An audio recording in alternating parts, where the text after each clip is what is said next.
Welcome to the Surrogacy Warrior Podcast with your host, Kimberly Surratt. Join us as we dive deep into the heart of surrogacy, offering insights, sharing stories, and providing advice. Our mission is to illuminate every corner of surrogacy, from the emotional roller coasters and legal battles to the triumphant moments of birth and beyond. Surrogacy Warrior is more than just a podcast. It's a community for anyone touched by or interested in the transformative power of surrogacy. You can find this show on all the major platforms, including YouTube, LinkedIn, Facebook, Apple Podcasts, Spotify, and on our website, lawyersforfamilies.com. Now here's the host of Surrogacy Warrior, Kimberly Surratt.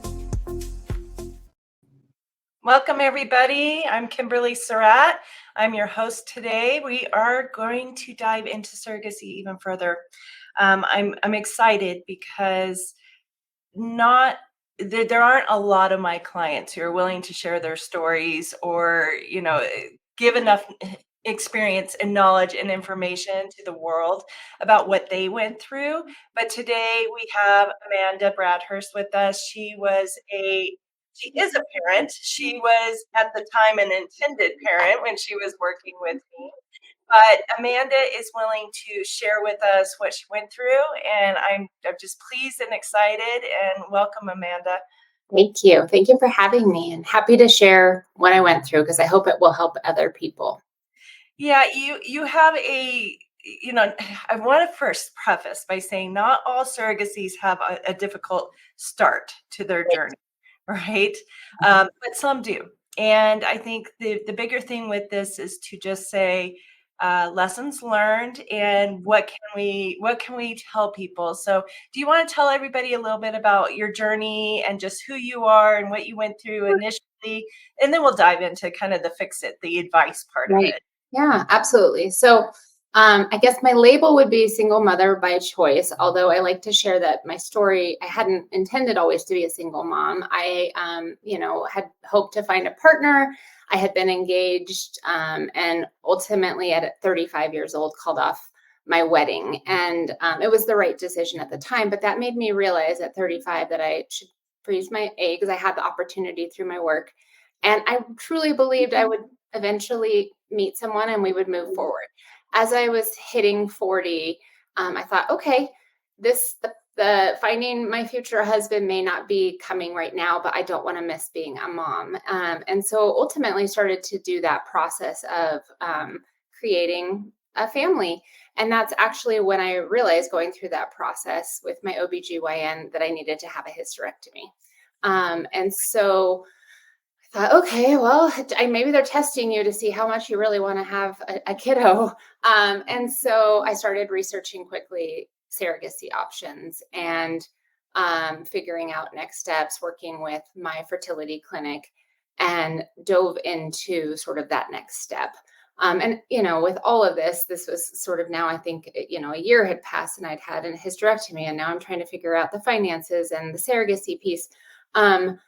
What I didn't know, and I think a lot of people don't know, and I actually learned in talking with you, Kim, and lots of people since then, is that there are not a lot of resources out there on actually how to pick a good surrogacy agency, or really what you should know and what you should look out for. And so what I did at the time, which I think a lot of people do, is I went off the advice of a friend who had a friend in the Bay Area who had used a certain agency. It had been 5 years prior, spoke to that woman. She said, oh my gosh, it was amazing. And I just went with that. And I didn't know what else I should be researching. So that's where ultimately I made some big missteps in choosing that agency. And it led to a lot of sort of time, financial stress, and having to ultimately pick another agency down the road. Well, and I want to jump in real quick because, I think you made the comment about, well, there weren't a lot of resources. And even when there are resources, I just want to advise out there that there are people that may even look at those resources and think, okay, these are the steps of things I should do to screen. And but that's a lot of steps. And they skip them. Or I think referrals, once you have a referral, it seems to trump, even if there had been information for you, a lot of times it seems to trump people. I don't know what happens in the brain there. But it seems more important, right? When it's when somebody says they had a great experience, it's almost like you're like, well, then I'll have the exact same experience. Yes. Mm-hmm. And the other thing I wanted to bring up that you commented on was just that how amazing and lucky you were, because there are companies that will offer benefits for cryopreservation of eggs and retrieval, but not many, very few. No. I mean, Yes, I worked at the time, and I still work in the biotech industry. West Coast company, their fertility package and benefits is unmatched. And I think, I know so many women, a lot of my coworkers are in the Bay Area, career-driven women who maybe haven't found their match yet in life. And this is an option to at least preserve your fertility while you keep hoping to find somebody, if that's how you want to make your family happen. So incredibly lucky that I had that option. Yeah, absolutely. Well, and I love hearing you say, because I give presentations all the time, and I'm constantly talking about why I think this area of law has grown so much, and there's so much more usage of it. And one of the key elements I always bring up is just women chasing their careers first, waiting to have children, and being career driven, and how damaging it can be to us, unfortunately. Yeah. No, I absolutely agree. And I think if anything, this has taught me, and probably annoyingly so, but I have a little soapbox that when I work with these women that are in the same place I was 5-10 years ago, I say to them, I know that you think you have time, but you have a benefit at work that will pay for you to do this now. Put your eggs on ice right now. Put your 30-year-old eggs or your 35-year-old eggs, because you may not get that opportunity back to have that high quality egg later. So I am sort of a pusher, but it's the best thing that I ever did. It afforded me to have a child. So the age of the eggs is incredibly important. Mm-hmm. And then there's the other element of it, which is you're chasing your career and you say, well, I'm going to stop before, I'm not going to go that far with my career. But then things happen. Cancer is probably the key thing that happens in the country that can cause you to, you start undergoing chemo and other treatments, and it's going to impact your ability to reproduce. So all right, that was a side note. I couldn't let it go without bringing it up for our audience. But yes, I wish more companies would consider adding that as a benefit. It's huge. Yeah, it's interesting because we're doing a lot of stuff on a national level with Resolve, which is a infertility awareness organization. But I can't tell you how often some of the legislators, their answer is, well, shouldn't companies be doing this? Well, sure, but they're not. So we need the federal government to step in and help with the insurance side of it, because we're not getting enough companies as wonderful as the company you worked for. Right. All right. Super side note, but one of my soapboxes too, because I agree. If you have a benefit, there's absolutely no excuse. I do understand it's a medical procedure. There is stimulation of your ovaries. You are going to receive hormones. I mean, I get it, but there's really not much excuse. Right. I agree. All right, my friend. So what happened? What went wrong with your agency? So ultimately, gosh, I look back and I think everything that I learned after the agency was not operating under any of the best practice guidelines. And I think you may have been the one that quoted this to me, but surrogacy is the wild, wild west at this point. And in adoption, there's all of these sort of, I think, processes and maybe safeguards in place. But in surrogacy, people can act in bad faith pretty easily and not be held accountable, maybe like adoption agencies are. So I really just did everything wrong, but I just didn't know. And so I just went blindly like, oh, great. This is great. I immediately was signing a contract, not meeting with a lawyer at all to talk about the contract beforehand. I didn't know that maybe I shouldn't give all of the funds up front. I thought that that was something that you usually do when you sign the contract, that you're giving the large chunk of the majority of the fee to the agency right away. I didn't I didn't know that I should double check. Basically, I didn't even look at the Better Business Bureau, which if I had would have told me a lot. I should have consulted with a lawyer and even my OBGYN and fertility clinics to say, have you heard of this agency? Do you have anybody utilizing them? I think in hindsight, that probably would have taught me a few things.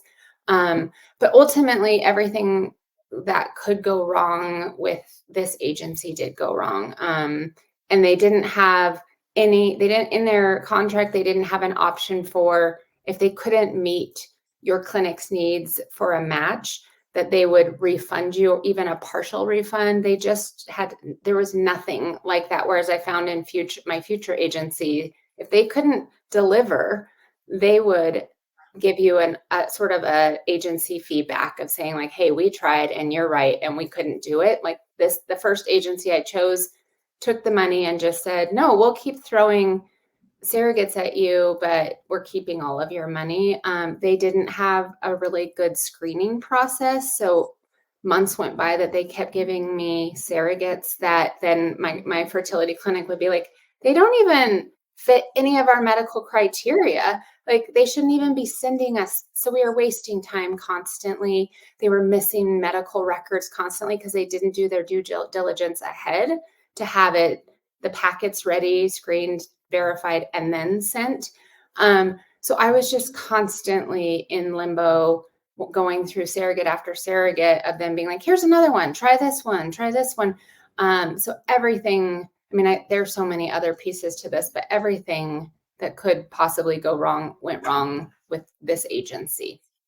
So let's break those into pieces, because those who are listening, I want you to get a little bit of advice as we're going on with this.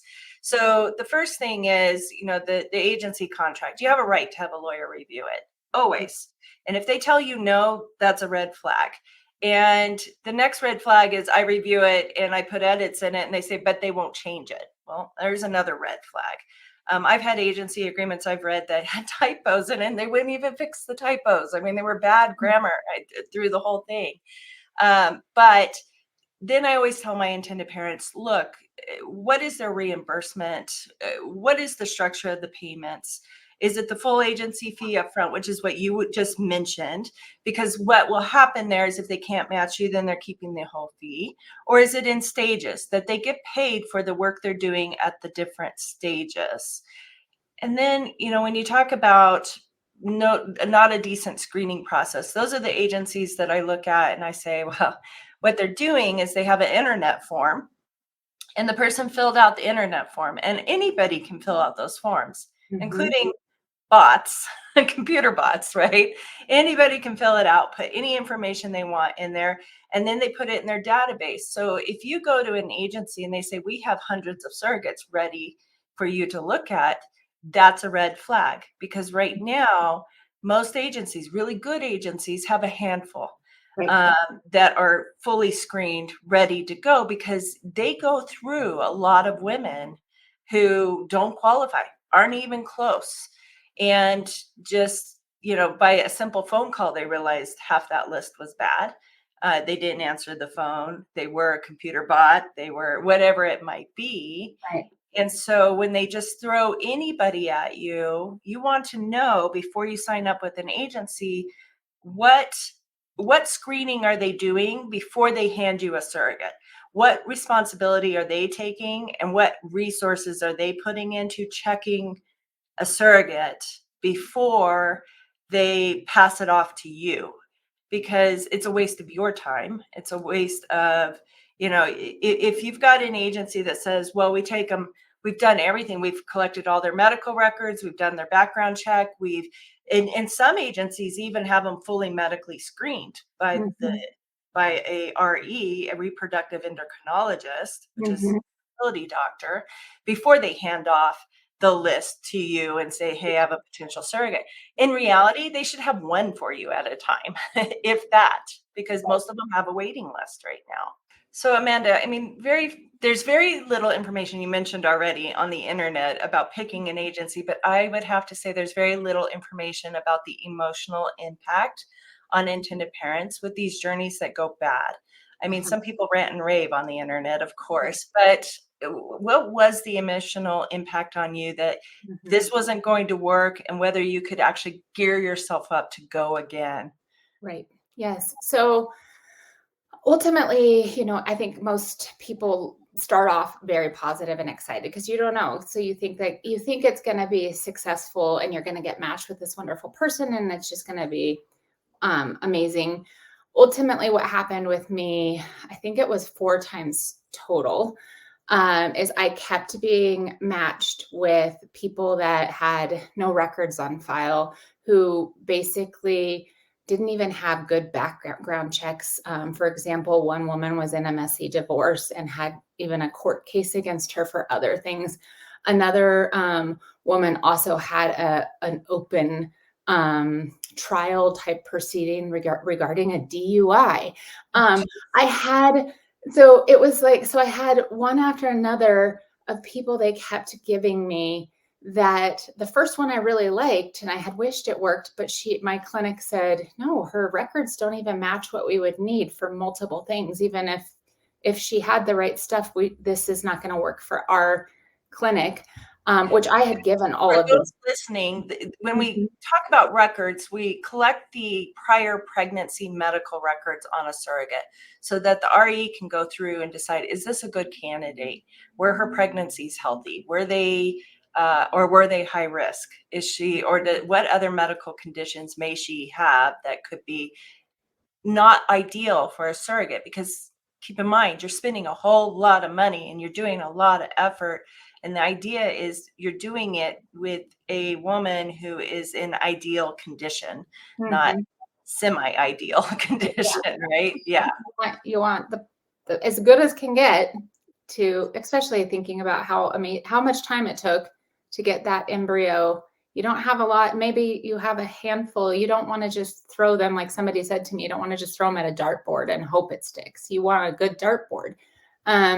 So ultimately, and that's just it, is I had done my due diligence. I think it's sort of my background. I have a nursing background. I work in a field where I have to be very precise. So I had given everything that my clinic needed to the agency, including a list that was like, this is what is required in order for somebody to come through. It's the BMI, it's the psych and social, it's all the things, which are pretty normal and standard now, I realize, especially for good clinics. Like, these are normal things that they should have to check the box. Ultimately, that first one just didn't check the box on a few of those. Then I had a couple more that came through that records were missing. They couldn't get the records. They tried for months, then found out that their background had legal proceedings or open court cases. Went as far as one woman going in and having a psych eval there. And basically my fertility doctor, the eval person, said, oh my gosh, Amanda, absolutely not. Her husband is not on board with this at all. Like, you can't just have a surrogate that wants to do it. Their spouse has to be on board too. So it just for 2 reasons, public. One is, legally, in most parentage actions in most states, and really nearly every state, the spouse has to participate. So we're going to have a parentage problem, but also psychologically, because their support system is flawed at home, massively flawed. And you want them to have support, not constant agony because their spouse was not on board and they're suddenly pregnant with somebody else's baby. Yeah. Right. And here I am thinking, oh, how stressful would that be, that then she's carrying my child and her everyday person in her life is not supportive. So that just happened over and over. But what really sort of drove the nail home for me is the lack of professionalism from the owner. It was like I was the problem and my expectations were too high, even though I could be like, hey, I had proof of like, no, your guys are not meeting these things. She was incredibly reactive, defensive, and unprofessional in many conversations. And I just kept being like, wow. And kind of putting the blame like, nope, this is you. You didn't share that you needed this. And I was like, actually, I have an email when I first signed the contract that I shared all of this. And then the blame would switch. Oh, it's our nurse who's doing the reviews. She is not doing it was constantly blames moving.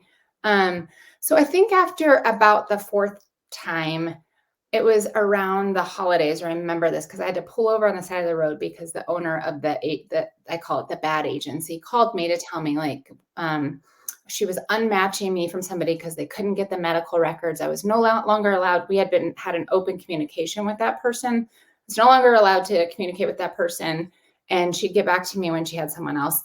And I tried to have a conversation with her, and she ended up yelling at me on the phone. And that was the day that I was like, I'm not going to do this anymore. And I found you, Kim, and I came in and I said, what are my options to get my money back?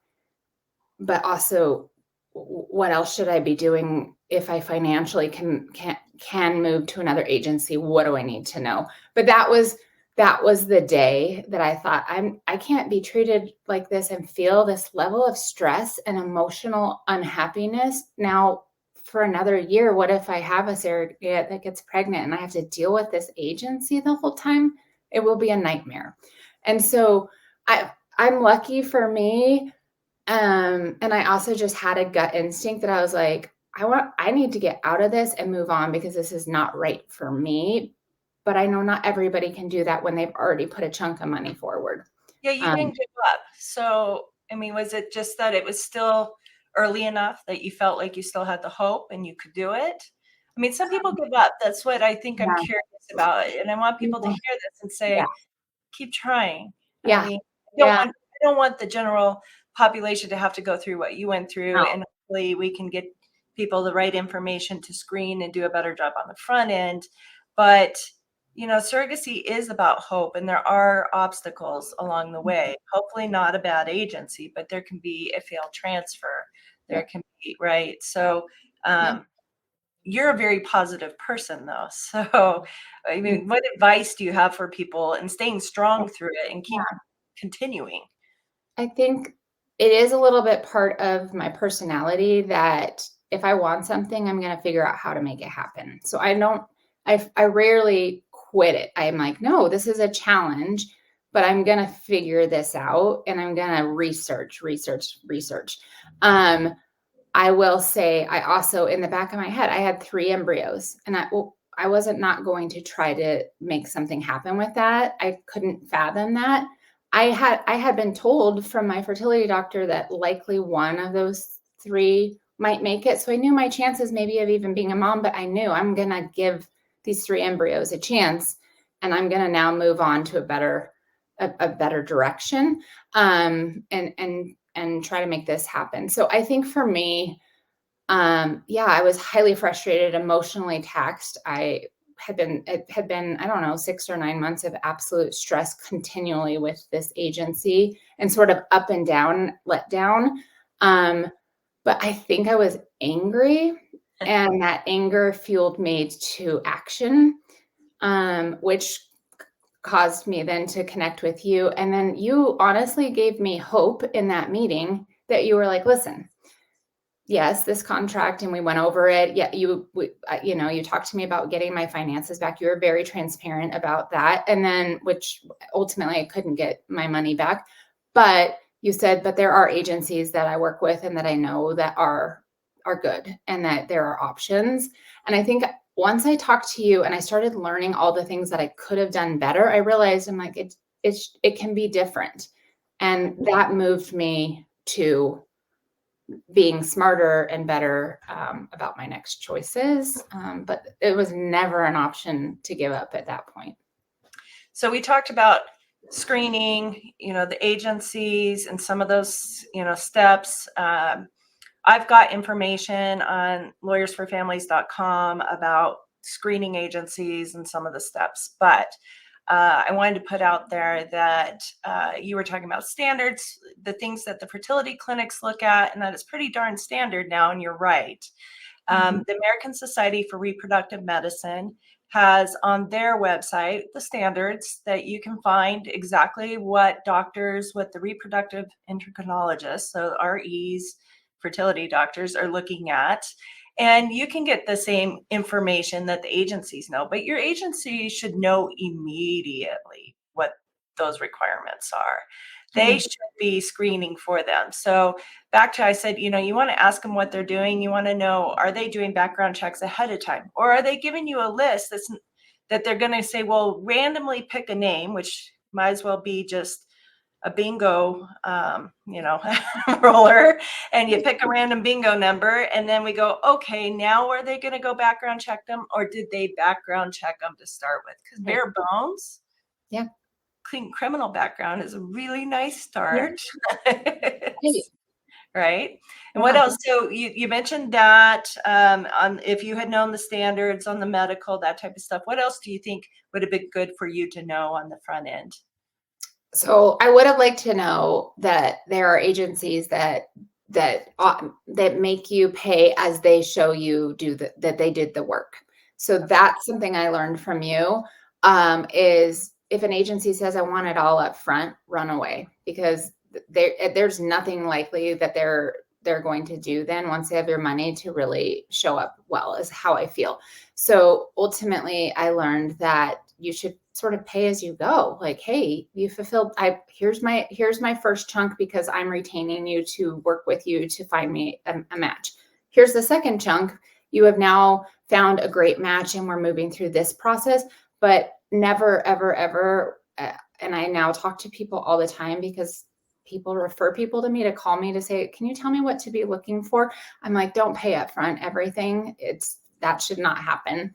I also would say, ask them who handles the funds. I found like the first agency took all of my money and they handled it. The good agency used a third-party escrow agency to sort of like manage the funds professionally. I really found that was important. Things about, is there an option in the contract after X amount of you not maybe fulfilling the criteria required to match or find me a good surrogate, that I have an option to get potentially partial refund? Obviously, you still are going to pay them for the time that they've spent, but is there an option to walk away if after 3 matches and that it's just not working, or that they're unable? So I learned that you have a lot of options, and that the contract should be fair in the fact that they're working for you, not just taking your money up front. So I would say, for those listening, that agencies do have an investment on the front end. They do put a lot into just getting these women to even come to them, to even apply, to even try. So, if an agency says absolutely no money until like you've signed your contract, well, that's brilliant and wonderful, but I also be a little suspicious about them too, because who does things completely free? Right. It doesn't mean they're going to be a bad agency. Some of my agencies do it that way. They just feel good about it, and that's great, but you need to ask the questions. But no, they do have an investment in the front end, and you are paying them for that investment to go find somebody for you. But if you just know what it is that they're doing, that they're paying for versus you're paying for, some have you reimburse them after you're actually matched, that's fine. Just know what it is and have it really well spelled out. The other thing is not just pay as you go, but also what is their rematching criteria. Right. So if you do have a transfer and it fails and you need a different surrogate and the doctor's saying, I don't think this is a good candidate anymore, what will it take for them to rematch you? Or you don't get all the way through the contract and it fails on the contract negotiations and you need to be rematched. Are they going to take an extra fee from you because they did present you with a good surrogate? Not take another fee? I think it's, again, they have resources, and I don't think it's unfair for them to charge a rematching fee, but a reasonable one. Right. And I've also been kind of known for saying to my agencies, hey, did you screw up? Because if you screwed up, I better not see a rematching fee, because that's very different If from, it's versus it just, yes, exactly. yeah, if it's their fault, Mhm. that's very different from Mhm. saying, oh, well, we can't give you any more. You've already extended, Yeah.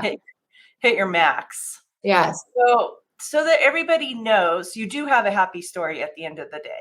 I do. I was incredibly lucky that the next agency, it was almost like all of my bad luck was like, you know what, we'll give you a break. The next agency that I was looking at had somebody that was fully screened who had been picked by another couple, but then they got pregnant. So this girl was like ready to go.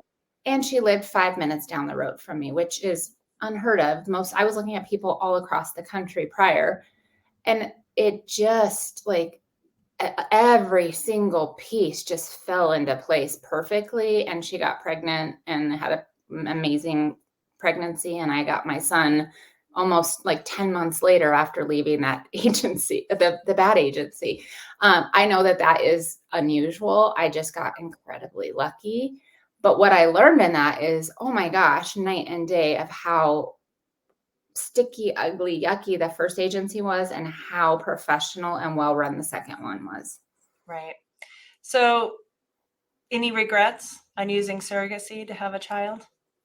No, I wish I had been smarter about I wish, and this is, I beat myself up about this sometimes, is I should have done more research. I had to know. And I think that's what I've figured out over time. And I know there are some resources out there. But there wasn't, I remember looking on the internet and trying to find, and a lot of the resources out there telling you like how to pick a good surrogate come from surrogacy agencies, so I couldn't find a resource that was really great that I felt like was kind of telling me everything that we're talking about. And that helped me feel like it was coming from an independent source or an IP type person. I found later after digging and digging that there are resources like that, but it was just not super easy to find. So I should have spent more time. I shouldn't have just gone off of one referral of somebody that had a great experience. That was a loss of time, money, and emotional stress. But no, I would do it. And I would do it again if I had the money to have another kiddo with a surrogate. I would do it all over again. But I think it's what we tell people all the time. At the end, I mean, if you can stick it out, it's a lot. I'm not going to pretend like it isn't. It's a lot. Mm-hmm. And it's quite the journey. And it's very, there's a lot more to it, a lot of other layers to this with someone else carrying your baby and just that experience. Of course, I brought you on here today because I wanted to talk about the whole bad agency versus good agency angle, but it's a lot. And I super appreciate all your vulnerability and talking about it on something as public as a podcast. Yeah. But as you said, the resources aren't necessarily there. And I need people to hear your story and learn from it. Absolutely. And stay away when it's bad, right? Just the last little bit of that is that agencies, is a sloppy word. A lot of people in my industry would rather we just call them programs or matching programs, because agency insinuates that it's somehow regulated or registered in some way to be a registered agency. That's what real estate agencies are. That's what adoption agencies are, right? This is not a regulated industry. It does not have a body that is supervising it.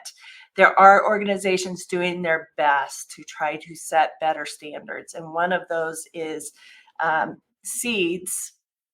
And SEEDS is a entity that was created for to develop ethical rules and standards for agencies. And they are working on that. And they have created a whole set of standards. So, and there are agencies that are members of SEEDS, and there are agencies that are not members of SEEDS. I don't know that every agency that is not a member is necessarily bad, but you can look at, are they a member? Are they trying to comply with the standards set forth by SEEDS to try to control some of this?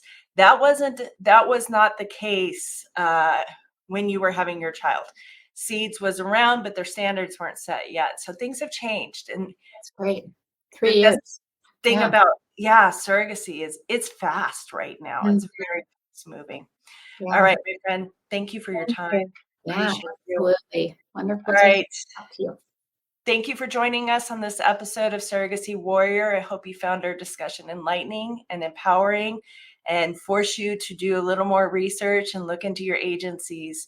If you enjoyed the show, please subscribe, rate, and leave a review. Your feedback helps us to continue to develop and grow and be better. Stay connected with us on social media and visit our website at lawyersforfamilies.com for more resources and updates. I do have checklists on there for screening agencies now, just so everybody knows. But remember, you're not alone on this journey. Together, we are warriors. Until next time, stay strong and keep fighting for your dreams.